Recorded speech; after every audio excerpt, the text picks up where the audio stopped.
¿Qué tal, ilustres vagonautas? Bienvenidos, bienvenidas, bienvenides a esta nueva sesión de la entrevista. Aquí en Vaguedades, todas las semanas vamos a tener una entrevista y el día de hoy estrenamos esta sección con Diana Alejandra Dávalos Rayo. Ella es docente en temas de Japón y China en diferentes universidades como la Universidad de Anáhuac. Así que, bueno, vamos a platicar con ella porque nos quiere presentar un curso en el que nos va a platicar un poquito sobre las relaciones entre Estados Unidos y China. Así que le vamos a sacar algo de información y si ustedes se interesan sobre ese curso, pueden inscribirse directamente con ella. Así que, cuéntanos un poquito, Diana, ¿cómo estás? Muy bien, muchísimas gracias, José. Un gusto por la invitación aquí a promover un poco este curso en Vaguedades y compartir un poquito con todos tus escuchas y obviamente los que te ven, me imagino, algo de lo que yo hago y en lo que yo he estado investigando pues por lo menos los últimos 10 años, que es precisamente la historia de las relaciones de China con otros países y en este caso, como bien lo dijiste, el curso se titula China contra los Estados Unidos, China versus los Estados Unidos. Uso una imagen además bastante simpática en la que se encuentra Xi Jinping, el presidente de China, con un corazoncito de fondo, porque sabemos precisamente, no, y del otro lado Biden, precisamente que la relación no fue precisamente grata el último par de años que estuvo Donald Trump al frente del país, de los Estados Unidos, obviamente. Y precisamente un poquito por toda la situación que estamos viviendo actualmente, muchas personas tienen una serie de prejuicios, una serie de ideas muy particulares de China. Y uno de los propósitos de mi curso es que nos demos cuenta de la complejidad de las relaciones entre naciones, de las grandes dificultades que hay cuando se trata de negociar una agenda económica y de algunas ideas que sí, que de pronto son un poco un obstáculo este, para que estas relaciones se desarrollen en el terreno de la armonía, que es lo que sería lo ideal. No sucede así, existen conflictos entre personas, obviamente las naciones están conformadas por personas, así que existen conflictos e intereses de parte de las naciones. Y en este curso, pues sí me interesa bastante dar un recorrido por las distintas etapas que ha tenido la relación China-los Estados Unidos, cuál es la génesis de las dos naciones, cuáles son los valores bajo los que ambos países se han constituido, cuáles son sus políticas de desarrollo económicas hacia el exterior y evidentemente cómo esto impacta a América Latina y por supuesto a México. Excelente. Entonces, hablamos de esta relación con estas dos naciones y hay un tema ahí bastante interesante que es, ¿China es como tal una potencia o se podría comparar en esta relación con Estados Unidos como la nueva potencia o qué podemos acotar al respecto? Mira, existe una definición en el marco de la Organización de Naciones Unidas de país desarrollado, país en vías de desarrollo, un país no desarrollado. Ajá. De acuerdo a los indicadores de acceso a la salud, al sistema de transporte, a un trabajo digno, el acceso al agua, ¿no? Cobertura de acceso al agua y derechos humanos, así como entre estos derechos humanos los derechos laborales, China no cumple con estos indicadores. Por tanto, escapa a la definición de país desarrollado. Ajá. Sin embargo, entra muy bien en la misma categoría en la que se encuentra México, país en vías de desarrollo, porque cuenta con una población que vive por encima del umbral que la propia ONU marca como umbral de pobreza, que sería menos de $3 al día, ¿no? En el caso de China tenemos que la mayor parte de la población, de hecho, vive incluso con más de $10 al día. Pero esto es bastante tramposo. China es un país que tiene un control muy, muy fuerte sobre la migración de las personas al interior de su territorio. El hecho de que tú migres a trabajar a otra ciudad te convierte en automático en un trabajador sin ningún derecho, te convierte en una persona que además no tiene derecho a utilizar el sistema de salud de la nueva ciudad a la que llega, el sistema de educación, lo cual complica si quieres formar una familia, ¿no? Porque tú no puedes entrar a la universidad, pero tus hijos tampoco lo van a poder hacer. Tú no puedes tener una identificación del lugar donde estás viviendo, entonces no existes. Y eso hace que se cometan muchos atropellos en contra de tu persona. Así que la prosperidad china se encuentra apoyada pues, en un sistema de explotación que sin querer el gobierno ha construido, precisamente porque, a diferencia de lo que sucede aquí en México, a lo que estamos muy habituados, o de lo que sucede en los propios Estados Unidos, la gente no se mueve libremente por el territorio. Ajá. Y al no poderse mover libremente, uno de los grandes obstáculos que le ponen para que no se mueva, para que la gente del campo se quede en el campo, es que tú no tienes ningún derecho, ningún beneficio, absolutamente nada una vez que migras a la ciudad. Lo pierdes todo.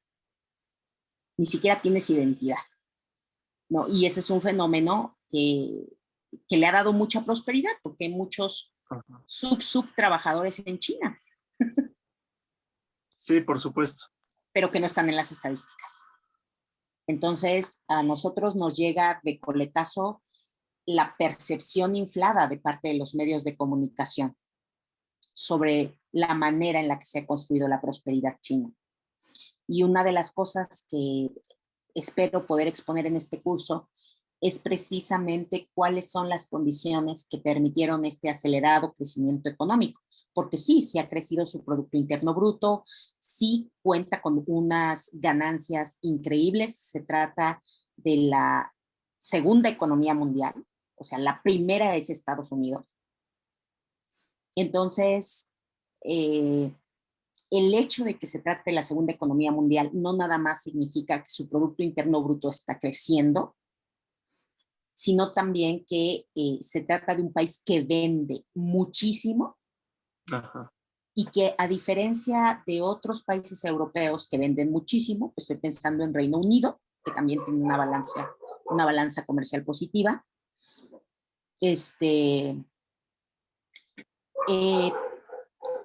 un país en donde las condiciones de vida de la mayoría son, no, o sea, no hay acceso al agua, por ejemplo, no es universal. Tampoco es universal el acceso a la salud. El acceso a la educación es súper restringido. Y tienen los mismos problemas que tiene un sistema democrático en términos políticos, ¿no? Por supuesto que hay inquietud, hay muchos nuevos ricos, sí, pero así como hay nuevos ricos, está aumentando la cantidad de suicidios por las largas jornadas de trabajo.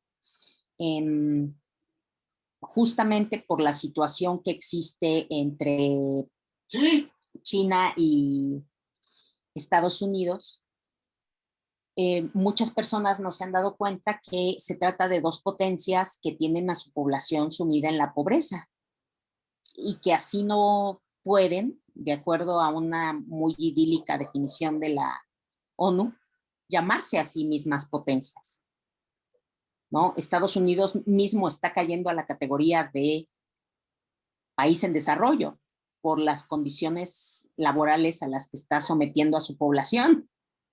Ajá. Pero a ninguno se nos ha pasado por la cabeza, ni siquiera la ONU, quitarle su etiqueta bien ganada de país desarrollado. ¿Por qué? Pues porque es uno de los 5 miembros del Consejo de Seguridad. Y no va a pasar, o por lo menos no mientras yo viva. No ahorita, claro. Exactamente. Wow, entonces, qué interesante esta parte que mencionas de la relación que hay, sobre todo con las categorías que les colocamos a los países, entendiendo que China no puede ser denominada potencia por cuestiones de derechos humanos, acceso al agua, derechos laborales, pero Estados Unidos estaría también en cierto momento actual en una especie de decadencia, ¿no? Por los propios contactos. Dos países que han tenido grandes áreas de influencia, ¿no? Ujú. Eh, además, ¿no? ¿Cómo es este tema de la relación o estas áreas de influencia que van teniendo ambos países y cómo influye en esta dinámica actual de relaciones Estados Unidos-China? Mira, China fue durante el siglo XIX un imperio muy grande, pero tenía un modo de imperialismo peculiar. O sea, no requería presencia en las zonas que formaban parte de su área de influencia, más allá que sedes administrativas para recaudar cierta cantidad de tributo, ¿no? De impuestos o de comercio, ¿no? Y también cobraba cierta cantidad de dinero por protección. Cuando eso se termina, después viene pues toda esta etapa de la China revolucionaria, al final no triunfa la revolución comunista, triunfa una revolución, nacionalista, triunfa la revolución comunista, y lo que vamos a tener es que durante 40 años, de 1949 a 1989, lo que va a hacer China es ensimismarse, ¿no? Va a tener, pues sí, relaciones con la Unión Soviética, va a romper esas relaciones con la Unión Soviética, no va a tener el reconocimiento de la ONU. China, la silla de China en la ONU la va a ocupar de 1949 a 1972 Taiwán, que hoy es un estado reconocido por la ONU como parte de China. Y entonces es bien interesante cómo este país de 1989, que yo ocupo 89 porque es un año clave para el avance de lo que para muchos jóvenes en este momento es la gran influencia china, ¿no? En tiempo histórico en realidad no fue nada. Le toma un tris a China volver a posicionarse en el escenario mundial, y perdemos de vista que había negociado sus fichas desde el fin de la Segunda Guerra, porque se cuela como miembro del Consejo de Seguridad de la ONU una vez que termina la Segunda Guerra Mundial, ¿no? Y está ahí, es uno de los 5 miembros permanentes, ¿no? O sea, está Reino Unido, Francia, Estados Unidos, China y Rusia. O sea, desapareció la Unión Soviética y su silla ahora la ocupa Rusia. Y ahí está, y nadie lo va a sacar, ¿no? O sea, eso solo fue posible gracias a una jugada de política magistral de parte de Mao Zedong, en la cual durante la Segunda Guerra dice, no van a reconocer una guerrilla comunista, pero sí van a reconocer el gobierno de Kuomintang. Que vaya Chiang Kai-shek a poner su cara allá al lado de Roosevelt, Stalin y Churchill. Total, ni lo van a pelar. Tenía toda la razón, pero se les coló. Y eso es lo que le permitió a China que una vez que empieza a entrar en contacto con el mundo, parece que ocupa una gran área de influencia. Por supuesto, la silla la tenía desde 1945. Se sentaba. A partir de 1989, gracias a este acercamiento con la moribunda Unión Soviética y Mikhail Gorbachev, es que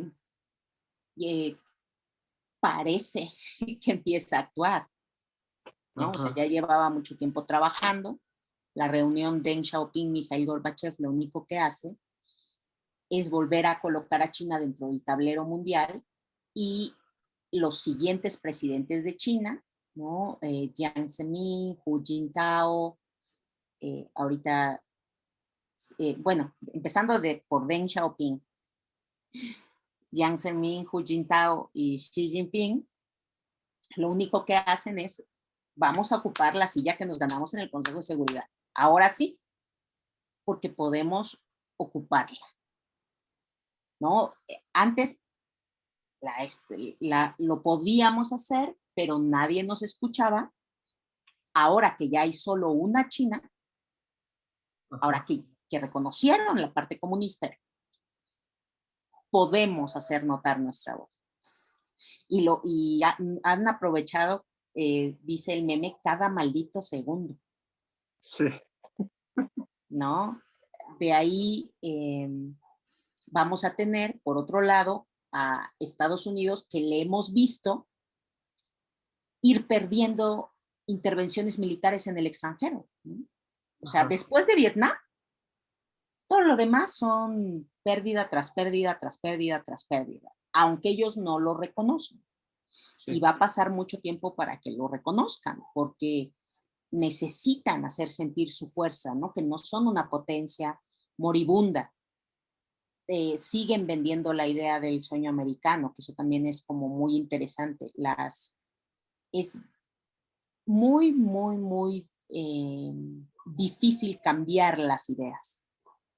Nosotros notamos la decadencia de Estados Unidos, notamos sus problemas de racismo, notamos su multiculturalismo, ¿no? Los propios Estados Unidos son conscientes de todo lo que eso significa, porque también no todos los estadounidenses, o sea, hay un estereotipo estadounidense que es como el tío Sam, Ajá. y también a veces se juzga que el tío Sam es muy condescendiente con los que no son de su condición, con los que no son blancos americanos, y pensamos que es muy ignorante. Por supuesto que no. O sea, Estados Unidos sigue teniendo las mejores universidades del mundo, sigue teniendo a los mejores intelectuales del mundo, porque tiene talento mexicano, tiene talento alemán, tiene talento venezolano, tiene talento cubano, tiene talento chino, ¿no? Ajá. De toda esta gente que va a pedir asilo porque pues, no puede con la represión y la dictadura china. Y Estados Unidos los ha asilado por, diciendo, oh, sí, claro, yo defiendo la democracia y vean cómo estoy salvando a esta persona que está desesperada, ¿no? Porque se come muy buen pollo agridulce en la dictadura china, pero la gente no puede vivir sin democracia y sin libertad, y etcétera, etcétera. Y bueno, sabemos que eso no es así, ¿no? Cuando la gente mira con atención, observa las crisis de los Estados Unidos, eh, a mí por lo menos, quizá porque soy estudiosa, pero creo que también los más jóvenes están ya cuestionando esa parte. Quizás ya no debemos seguir mirando tanto al norte, o sea, la prosperidad económica no es tener malls, la prosperidad económica no es Texas, ¿no? De Sí. nada te sirven los malls cuando no tienes gas, electricidad y se está congelando tu territorio, ¿no? O sea, ¿de qué te sirvieron los malls? Entonces, digamos que el manejo de ciertas crisis ambientales también han dejado en evidencia la crisis de las instituciones estadounidenses, porque no, o Y en sea, este desde el huracán caso, Katrina. sí, por supuesto. Y en este caso, entonces, tenemos este doble rasero en el que se ha colocado, eh, pues, esta relación, ¿no? Por un lado, un país que se encuentra creciendo y por otro, un país en decadencia o que se niega a reconocer que se encuentra en esta decadencia y que también se ha creado mucho ese mito de que China está empezando a mirar, por ejemplo, a América, ¿no? Y empieza a tener áreas de influencia en América. ¿Qué tan cierta es esta relación con América Latina, por ejemplo, de China, esta gran supuesta influencia que está teniendo China hacia este lado del Eh, mundo? Mira, gracias a la diplomacia de Trump, tengo que admitir que un efecto indeseado para los Estados Unidos es que China pudo aumentar sus relaciones comerciales con aquellos gobiernos que no estaban interesados o que Estados Unidos ha tenido un poco olvidados.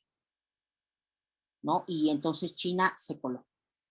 Aprovechó, o sea, tiene una inversión creciente en Nicaragua, tiene una inversión creciente en Chile, tiene una inversión creciente en la zona de Venezuela, de Brasil, de Bolivia, ¿no? Está ahí luchando por conseguir un espacio en Perú, eh, pero para los chinos, bueno, pues la joya de la corona sería México. Ha habido muchos acercamientos fallidos con nuestro país y eso pues no es posible, o sea, debido a los acuerdos comerciales que tiene nuestro país con los Estados Unidos, con Canadá. Es bien chistoso porque hay una fuerte presencia de inversión china en ambos países, en Canadá y en los Estados Unidos. Y hay también una migración china importante, ¿no? De gente que va a pedir asilo, pero también de población migrante que se encuentra ahí de manera flotante. O sea, estoy hablando de personas que van de vacaciones o a estudiar, ¿no? Hablo de turismo y de relaciones académicas muy, muy fuertes entre Canadá, China, Estados Unidos y China.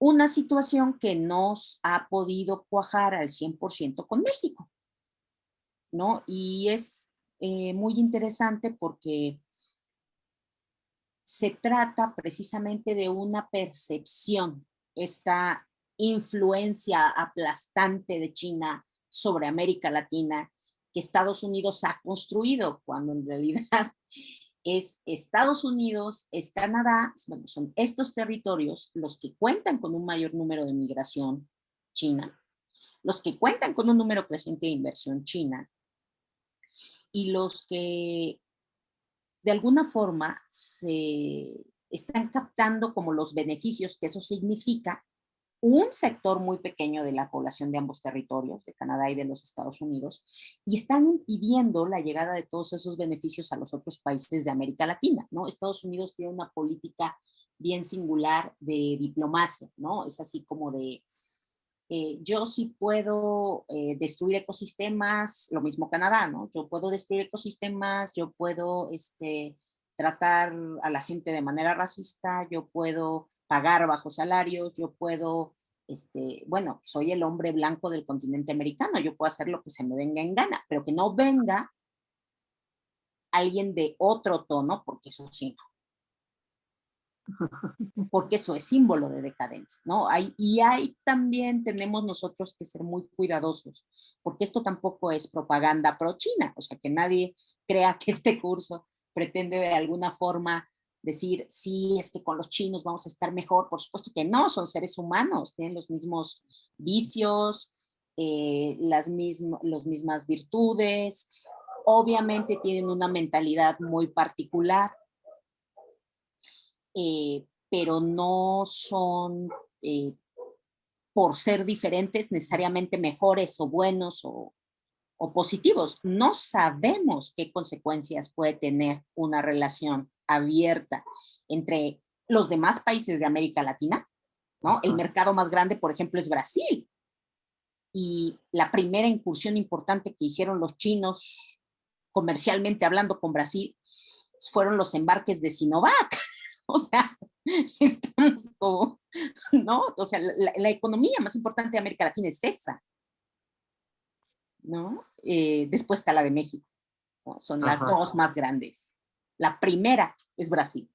Y su primera relación comercial importante con China fue el cargamento que recibió de Sinovac para la pandemia coronavirus. Claro, Y a recién. partir de toda una propaganda muy interesante, ahorita en este momento le cuesta mucho trabajo a los mexicanos pues aceptar que le pongan la vacuna china, ¿no? Todas las personas piensan que es peligroso ponerse esa vacuna, que los chinos están ahí, ellos soltaron este bicho, ¿no? O sea, ahí también se demuestra el éxito que tienen ciertas ideas difundidas desde el norte, muy en norte. Claro. Y que de hecho también es bastante interesante tanto esta teoría que hubo del virus es chino, como que difundió el propio Trump, ¿no? Entonces, es muy paradójico que muchas personas terminamos escuchando esos rumores de alguien que hace 4 años era el enemigo público número uno de México, ¿no? Alguien a quien odiábamos, ahora escuchamos muy constantemente reproducir su discurso.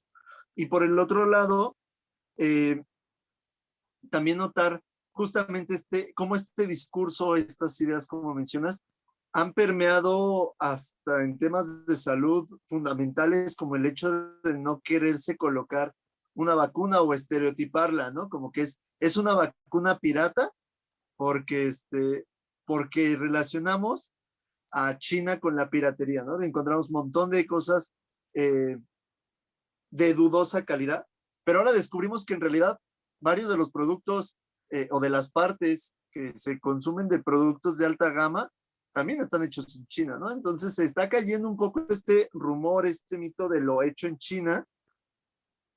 Y para concluir, me gustaría preguntarte justamente qué ocurre, digamos, es, como dicen algunos, el éxito del capitalismo, el modelo chino. Mira, en ¿Tú qué realidad consideras? no. Yo ahí sí siempre estoy yo peleándome con bastantes personas que no conozco en Facebook, porque no es un capitalismo a la China, Okay. del mismo modo que no es un comunismo a la China. O sea, el comunismo a la China, ese capítulo de la historia de China se cerró en 1989. Se trata de otra cosa. ¿Cómo lo definirías? Mira, los chinos le llaman un Estado, dos sistemas. Un Estado unipartidista, comunista, gobernado por una asamblea popular, que todos sabemos que es el Comité Central del Partido Comunista de China, aunque el nombre Asamblea Popular suena es muy bonito, ¿no? Y es un territorio, una república, en donde se encuentra una administración dividida en, se le dice territorios administrativos especiales.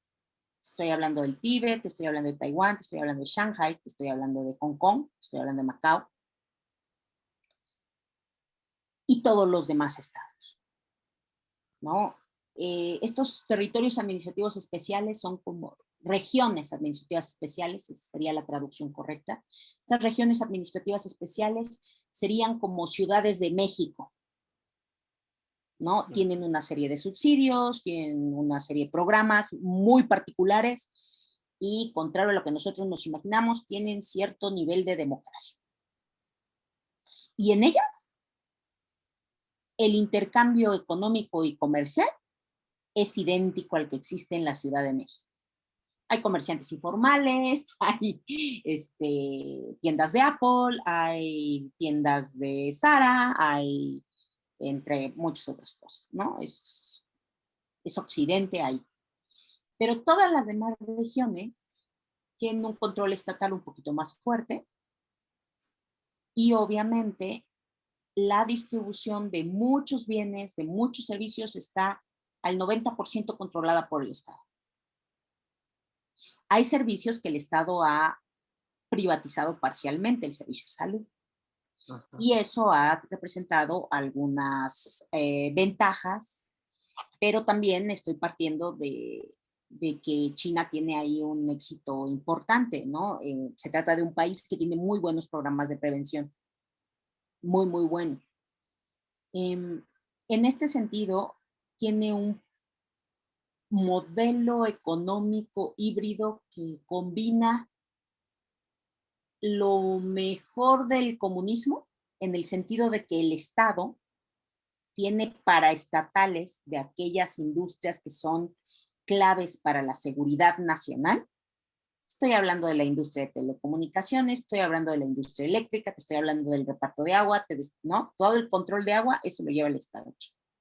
Te estoy hablando de la extracción de recursos naturales, te estoy hablando de, obviamente, el ejército, ¿no? Ajá. Todo eso, el control lo tiene el Estado.